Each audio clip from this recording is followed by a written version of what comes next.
আজকে ফাঁক করছি বিরিয়ানি। এই যে আমার বিরিয়ানি পাড়ায়। হ্যালো গাইস, আসসালামু আলাইকুম। কেমন আছেন আপনারা? আশা করি ভালো আছেন। আপনাদের তো আমরা ভালো আছি আলহামদুলিল্লাহ। তারপরে এই যে আমি ডাল দিয়েছি না, মুগের ডাল, এটা হালকা ভাজতেছি কম জাল দিয়া।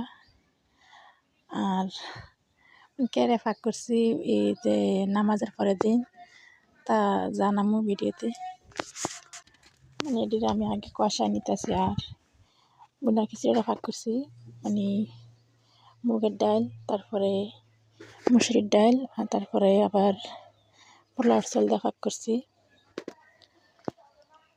আমার ছেলে বাড়িতে ছিল না নামাজের দিন, আর মামা তারা বাড়িতে না, সবাই বাহিরে থাকে। তো ওরা 20 কেজি মিষ্টি দিছে 2 মসজিদে। তাই কারণে আর যাইতে হয়েছে বাড়িতে, আমার বাবার বাড়িতে। মিষ্টি মসজিদটা অনেক দূরে দূরে, তো নিয়ে যাইতে হয়েছে, রাইতে নিয়ে দিতে হয়েছে। এই কারণে আমার ছেলে ওই বাড়িতে ছিল। তার আমার ছেলে বাড়িতে না থাকলে তো আমি কিছু ফাঁক করি না, খাই না বেশি একটা ভালো জিনিস। তো এই কারণে আমার ছেলে আইসা নামাজের পরের দিন ফাঁক করছি। যাই মুরগির মাংস ডিরে আগে কষাই নিতেছি ভালো করে। তারপরে যে পোলাও চাল, তারপরে মুগের ডাল, তারপরে মসুরির ডাল, এটা আমি একসাথে মিক্স করে নিতে আসি আর কি। আর ডালটিতে দেখছেন আগে আমি বাইজা নিচ্ছি। বাইজা নিলে গ্যারানটা অনেক সুন্দর আসে আর কি। আর এই মশলা অনেকক্ষণ লাগে, আমি কষাই নিছি। এই যে অনেক সুন্দর কালার দিয়েছে বোনা খিচুড়ির। আর সব কিছু পরিমাণ মতন হয়েছে, কোনো জাল হয় নাই। একটা আছে না জাল লাগে, ওটা হয় নাই।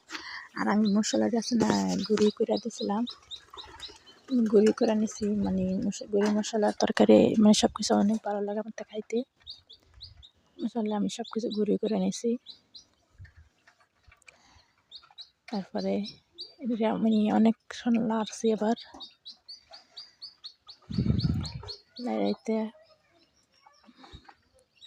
তখন হয় নাই তরকারিটা, খিচুড়িটা আর আগে আর কি। আমি আবার ডাইকা রাখছিলাম উপরে পলিথিন কাগজ দিয়ে রাখলে যদি একটু ফুটা বাঁধে থাকে, এত সুন্দর করে ফুটা যায়। পলিথিন কাগজ দিয়ে আমি আবার এমনি মুখটার ভিতরে দিয়া পাতিলার সুন্দর করে ডাইকা, তারপরে উপরে আবার আগুন দিয়ে রাখছিলাম আর কি, যাতে সুন্দর সব কিছু হয়।